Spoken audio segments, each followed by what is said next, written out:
Guéguerre entre le magistrat et le ministre de la Justice et garde des Sceaux, Maître Constant Moutamba.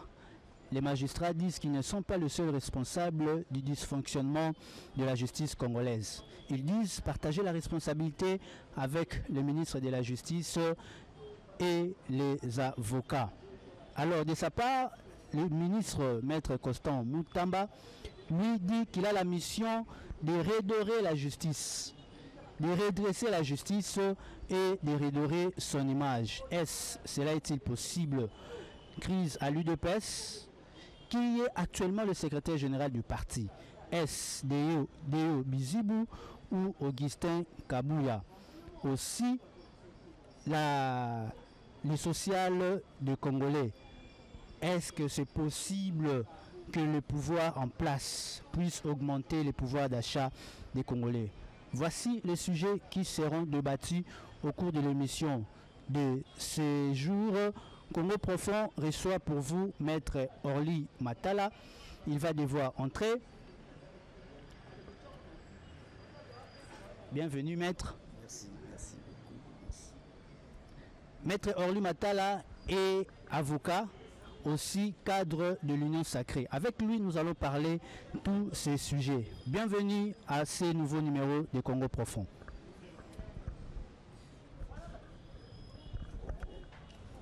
Bonjour, chers téléspectateurs. Bienvenue dans votre émission Congo Profond qui reçoit pour vous Maître Orly Prince Matala, à qui nous disons bonjour et bienvenue. Bonjour mon frère. Merci d'avoir accueilli cette émission. Je suis vraiment honoré et nous sommes là pour répondre favorablement. Brève présentation, vous êtes avocat et cadre de l'Union Sacrée. Le premier sujet de notre émission d'aujourd'hui parle de guéguerre entre le magistrat et le ministre de la Justice.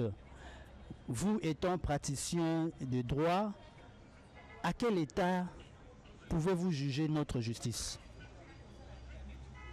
Bon, déjà, pour aller dans le même sens que notre autorité morale, qui est aussi le chef de l'État, quand il a plusieurs fois lui reconnu que notre justice est malade, je ne peux que me joindre dans cette optique. Alors, c'est vrai que la justice est malade.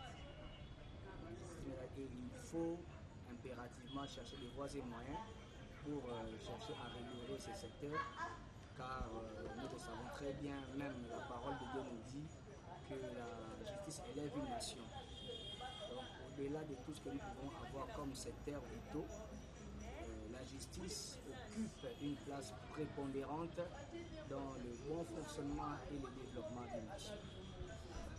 La justice est malade. Il y a le ministre qui reconnaît avoir reçu la mission auprès du président de la République de redresser cette justice et de redorer son image. Est-ce que cette démarche est-il possible dans ces pays? Bon, pour bien répondre à cela, il faut commencer d'abord par poser certaines questions. Et dans ces questions, nous allons essayer un peu de comprendre cela. Déjà, dès l'entrée des jeux, on doit parler de la volonté du chef de l'État, parce que c'est lui qui est le garant du bon fonctionnement des institutions et autres. Si lui, nous avons vu du côté de l'inspection générale des finances, il a quand même fait quelque chose. Et s'il a aussi cette volonté pour redorer l'image de la justice de notre pays à travers un membre du gouvernement qui est son Excellence le ministre d'État, ministre de Justice Constant Moutamba, maître, qui est confrère comme moi et avec qui on a partagé beaucoup de moments ensemble à l'université et même dans la vie professionnelle et la vie personnelle. Donc je pense, en tout cas, je peux dire qu'il doit réussir cette mission. C'est quand même quelqu'un qui est déterminé. Et si vous suivez même son programme d'action, des projets de société, quand il était encore candidat aux élections passées, il avait... Élection présidentielle. Présidentielle, oui. Ouais. Parce qu'il était aussi candidat numéro 2, Oui. si je me trompe. Et il avait aussi parlé, il avez parlé de plusieurs réformes de la justice. Je pense que le chef de l'État a juste récupéré ses propos et il lui a dit que tu étais un bon parleur. On essaie un peu de vous mettre sur place pour essayer un peu de voir ce que vous avez à faire. Donc par rapport à sa détermination, je pense vraiment qu'il fera quelque chose. La détermination est là pour faire quelque chose, comme vous le dites. Mais vous étant praticien de droit, par où le ministre peut commencer? Il y a les magistrats qui déclarent qu'ils ne reçoivent pas les frais de fonctionnement ni les frais de recherche. Ils disent qu'ils ne sont pas sécurisés. Est-ce qu'il faut commencer par les bons traitements des magistrats, ou bien il faut commencer par changer des lois, ou bien commencer par appliquer les lois qui sont déjà en vigueur? Je dirais pourquoi d'abord cette agitation du côté des magistrats. Ils s'agitent. Ils s'agitent parce que en lisant la déclaration de leur syndicat, le SINAMAC, je crois, Oui.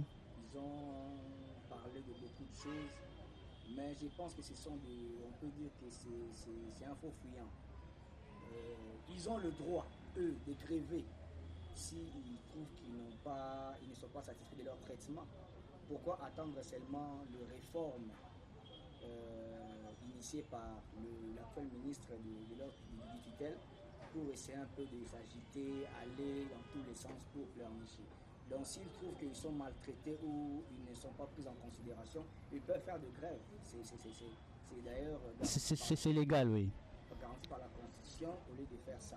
Mais en tout cas, moi je trouve, j'ai lu un tweet du ministre qui a aussi répondu à ce que les magistrats ont écrit, ont publié.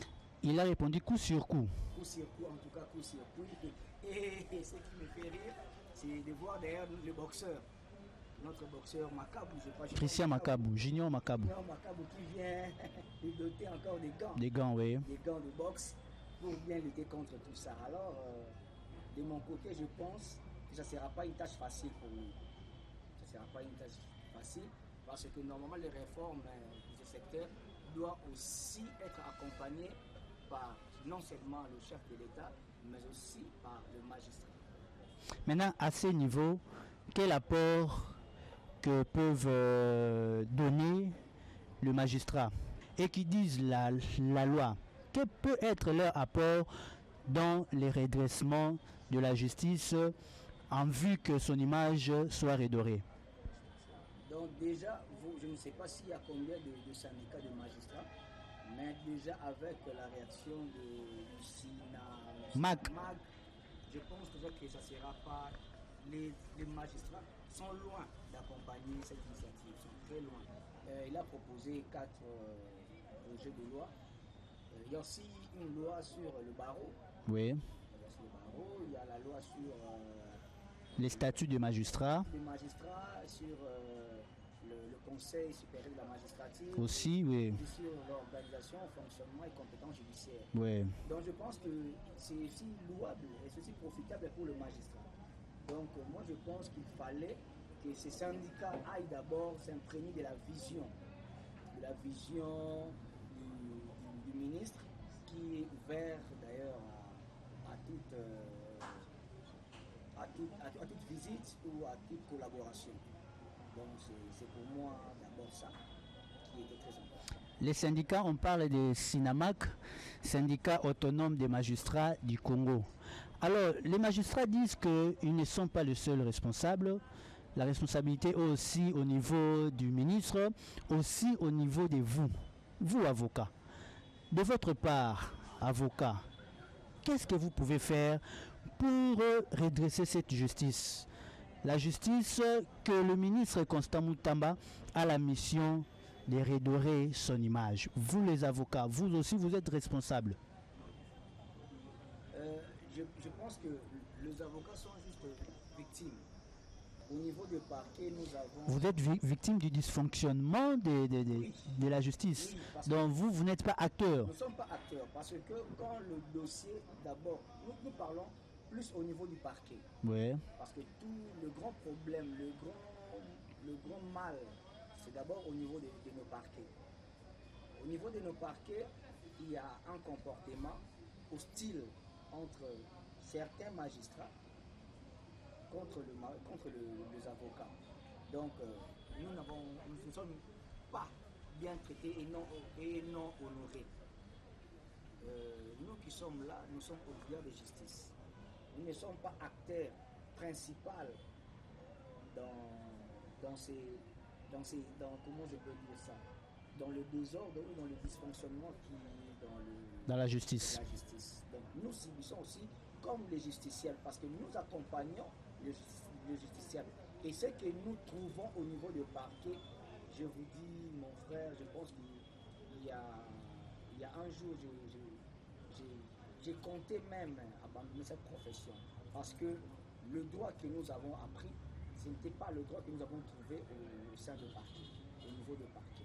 Donc, moi, je trouve que si le magistrat doit citer aussi les avocats dans ces histoires, il y a aussi des avocats, je ne dis pas que les avocats doivent être épargnés totalement. Non, il y a aussi d'autres avocats qui sont dans des communes avec des magistrats, mais dire vraiment à haute voix, évoquer cela, je trouve qu'ils doivent arriver à dédouaner les avocats.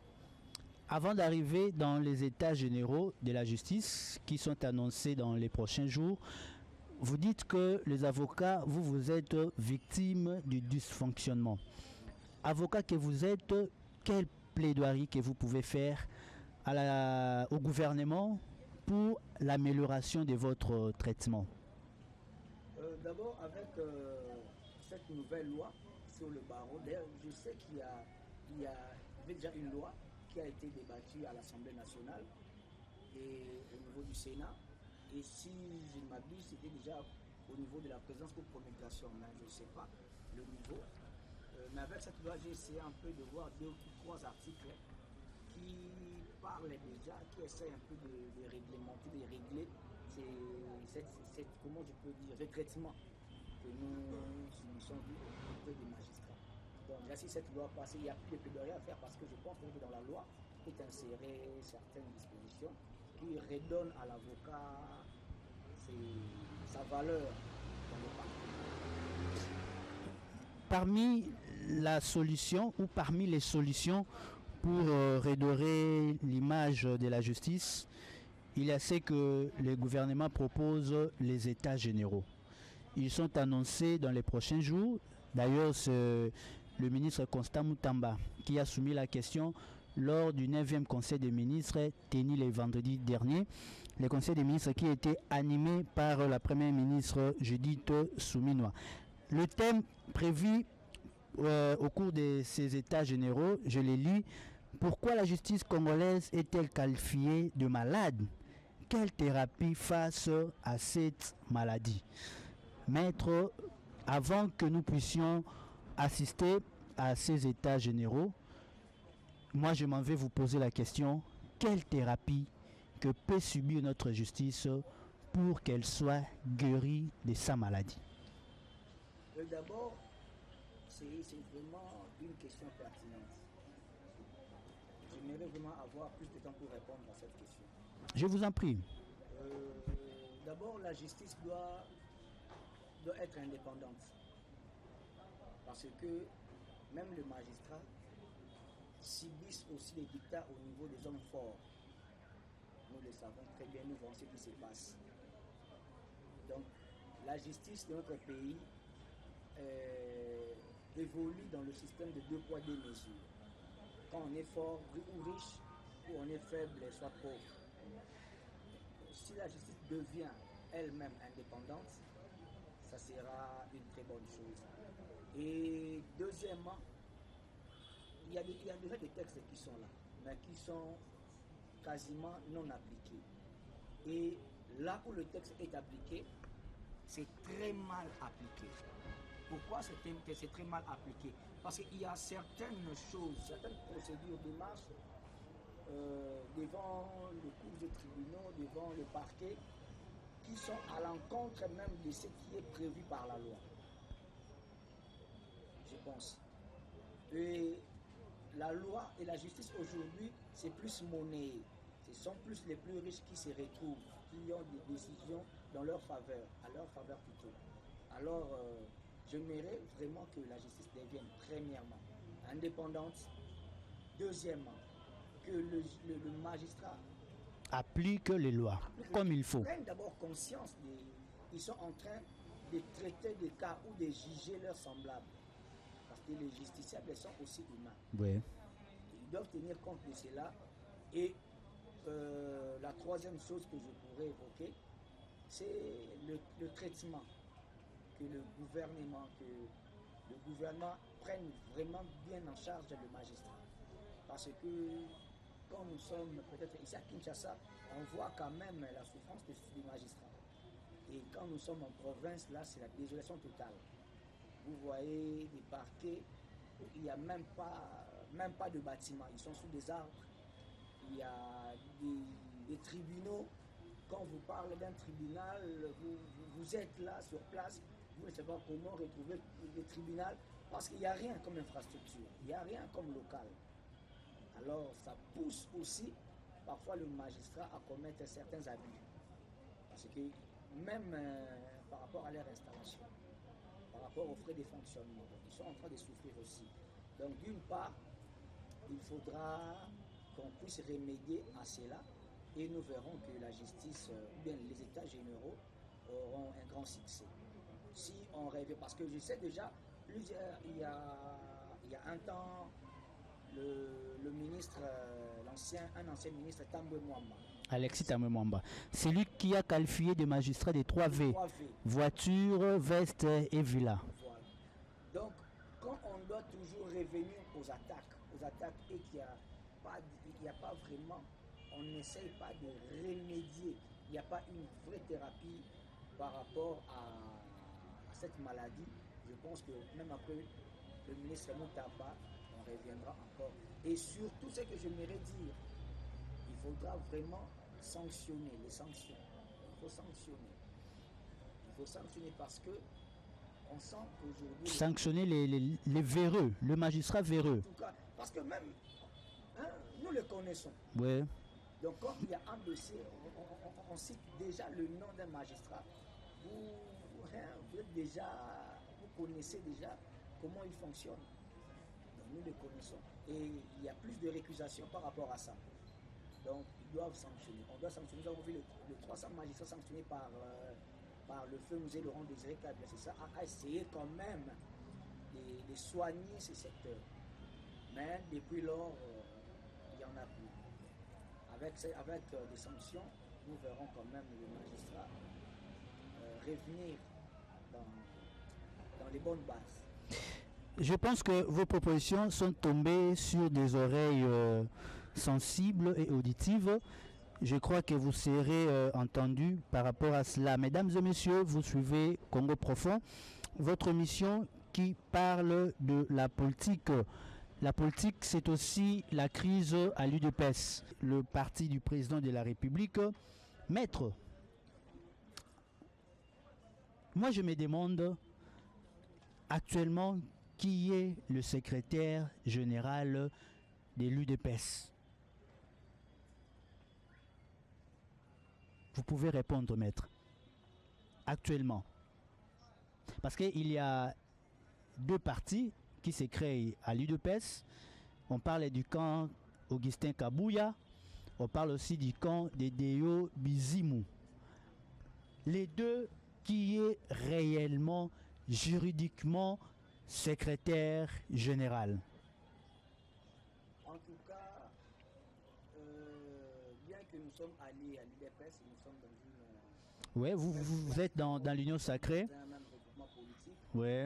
L'UDPS est normalement considéré comme le parti politique aîné. Oui, de l'opposition. Donc pas de l'opposition, mais de l'Union sacrée. De l'Union sacrée. Aussi de l'opposition. Bon, opposition, il y avait aussi Palou. Bon, activement, l'UDPS a fait 37 ans dans l'opposition, plus les 6 ans au pouvoir, ça fait 42 ans si je ne m'abuse. On accepte en tout cas. Mais ce qui se passe à l'UDPS, moi, connaissant, parce que moi je suis vraiment antiséquéliste. Depuis mon jeune âge, je connais Tshisekedi, je pense que c'était lors de la conférence nationale souveraine. Tshisekedi, vous parlez des tiens Tshisekedi, d'heureuse mémoire. Quand on parle de Tshisekedi, on ne parle pas de Félix, on ne parle pas de Fachi. Ah. On parle de... Parce que Fachi n'a pas un courant Tshisekedi. Ouais. Je l'ai connu lors de... Conférence nationale souveraine. Et je me rappelle encore ce jour, mon père a passé au salon quand on devait voter pour qu'il soit Premier ministre. Alors je bien voulu connaître cette personne. Et quand je grandissais, j'essayais un peu de lire et de suivre un peu. Mais voir l'UDPS d'aujourd'hui, ce n'est plus l'UDPS du Sphinx. L'UDPS a perdu certaines valeurs. Or, c'était le parti qui devrait montrer le chemin à tous ses alliés dans l'Union sacrée. Mais ce n'est pas le cas. Alors, si nous devons comprendre, avant de répondre directement à votre question, j'aimerais que nous puissions rentrer à l'époque de Jean-Marc Kabound. De la même façon qu'Augustin Kabouya est traité aujourd'hui, Jean-Marc Kabound était aussi traité de cela, mais il avait quand même respecté. Parce que c'est l'organe qui avait destitué Jean-Marc Kabound, c'est le même organe qui avait placé Kabouya comme intérimaire. CDP, Convention des démocrates du parti. Oui, je ne connais vraiment pas le nom. C'est la CDP. La CDP. Et aujourd'hui, c'est la même CDP qui destitue Augustin Kabouya. Moi, je pense qu'avec toute sportivité, l'honorable Kabouya, c'est vraiment un grand frère, c'est vraiment un vieux. Il le sait là où il est. En toute sportivité, je pense qu'il devrait accepter ou pour son honneur démissionner parce qu'on a encore beaucoup à apprendre de lui. Donc, avec toute sportivité. Le Michel Déo, en tout cas, je ne le connais pas. Mais si c'est la CDP qui a destitué Kabound et a placé M.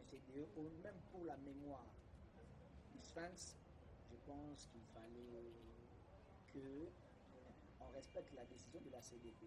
Mais je pourrais aussi solliciter l'intervention de Mme Marthe, qui est aussi membre du collège des fondateurs, si je ne me trompe pas. Parce que le chef de l'État, ce n'est plus l'arbitre de l'UDPS. Il ne peut pas s'immiscer dans le conflit de l'UDPS parce qu'il a beaucoup de choses à gérer aujourd'hui. Il y a l'Est qui est en train de bouger, la rentrée scolaire, il y a beaucoup de problèmes. La flambée et la vie chère. Donc, on ne peut pas encore l'interpeller pour le problème de l'UDPS. Sinon, on pourra aussi l'interpeller pour le problème de ma famille. Donc, moi, je pense que maman pouvait aussi accompagner cette transition ou encadrer ces problèmes parce que je pense que l'UDPS a perdu beaucoup de ses fils, en commençant par le vieux Moubake, Chibala, Sami Badibanga. Et si avec cette fissure de plus, l'UDPS risque de rester une coquille vide, alors qu'ils doivent déjà pour préparer les élections prochaines trouver un dauphin de l'actuel président, mais ils sont dans la distraction.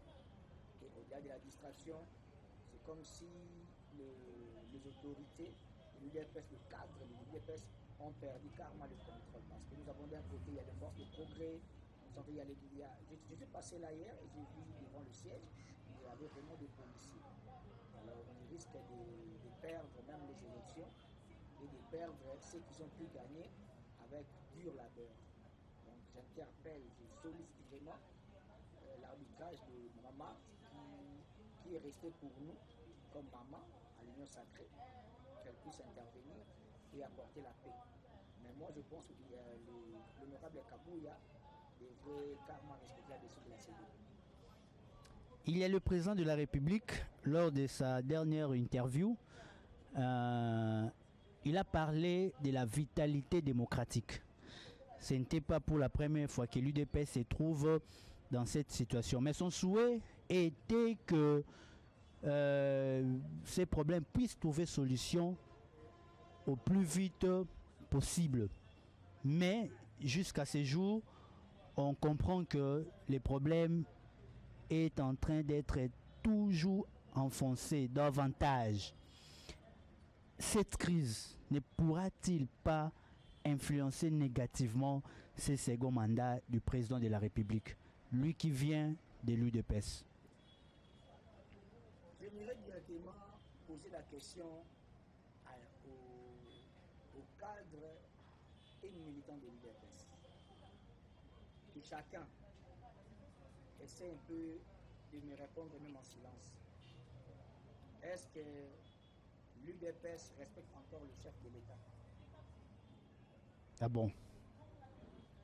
C'est une question que Oui. nous pourrons répondre. Et la deuxième question, est-ce que l'UDPS a hérité, bon, les cadres et les militants ont encore ouais. cet héritage du Sphinx? Ils sont déjà en train de fragiliser le pouvoir du chef de l'État.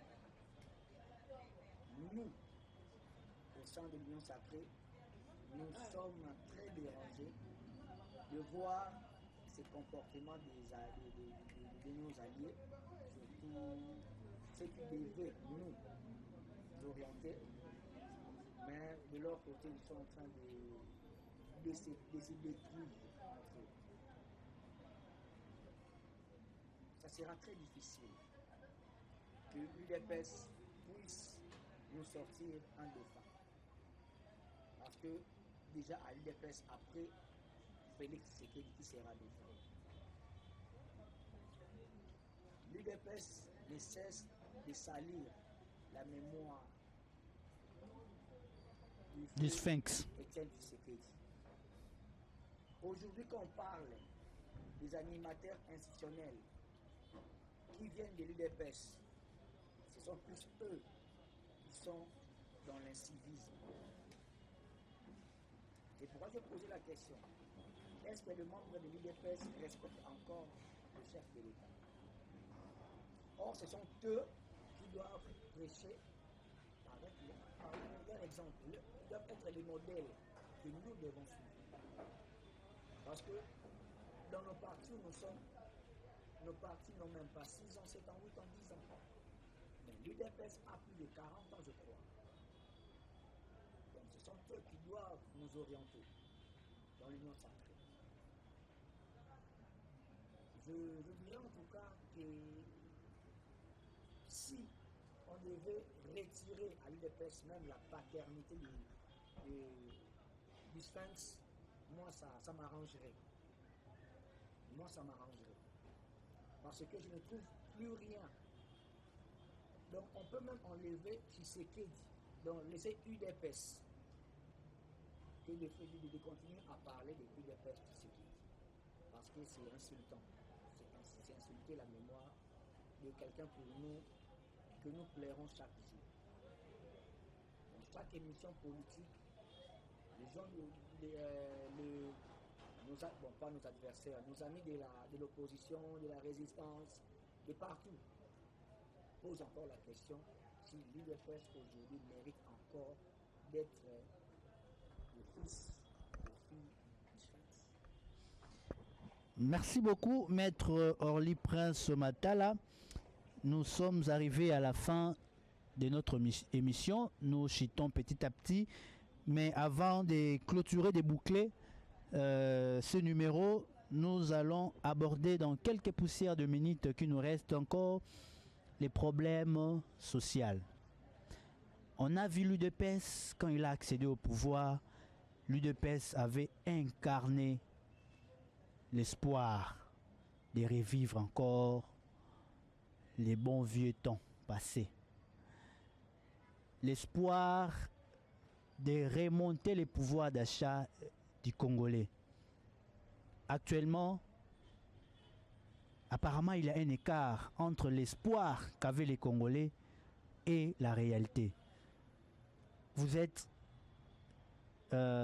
travaillez, vous vivez à Kinshasa, vous sillonnez Kinshasa, vous voyez comment Kinshasa est, vous voyez comment les prix sur les produits de première nécessité et sur les marchés. Qu'est-ce que vous pensez à cela?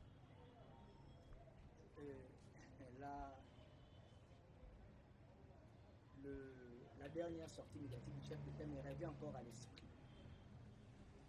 Moi, je pense que la seule chose à faire,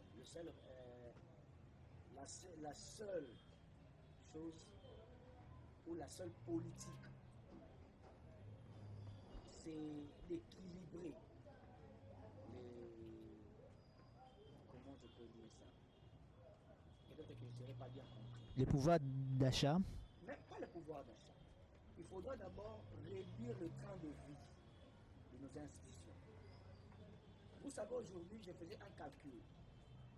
Quand vous prenez ce que les députés, sénateurs et membres du gouvernement obtiennent comme rémunération chaque fin du mois, si on essaie un peu de retrancher une partie, et on prenait cette partie et distribuer aux fonctionnaires militaires, médecins, magistrats, policiers, enseignants,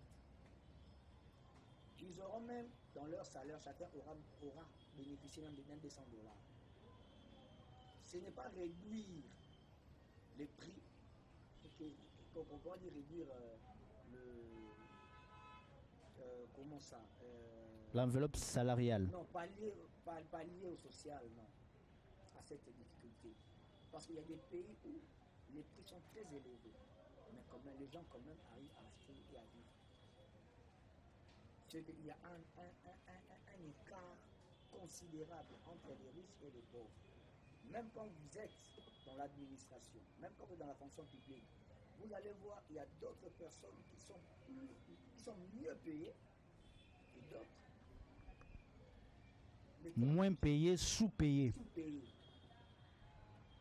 Quand vous prenez le salaire d'un député national, qui gagne 5 000 $, selon le président de cette institution, Assemblée nationale, je cite honorable ou le député national Vital Kamerhe. Je suis avocat avec la lettre, la correspondance du procureur général près la Cour de cassation. J'évite de tomber dans le filet de faux propagation des faux bruits. Je m'abstiens en tout cas. Mais je ne pense pas que c'est ce montant-là. Je ne pense pas. Si c'était 5 000 $, on n'allait pas voir les gens vendre leur parcelle pour aller à l'hémicycle. Ce n'est pas ça. Mais il suffit juste de jeter un coup d'œil à la loi de finances 2024. Vous allez voir si un député touche combien.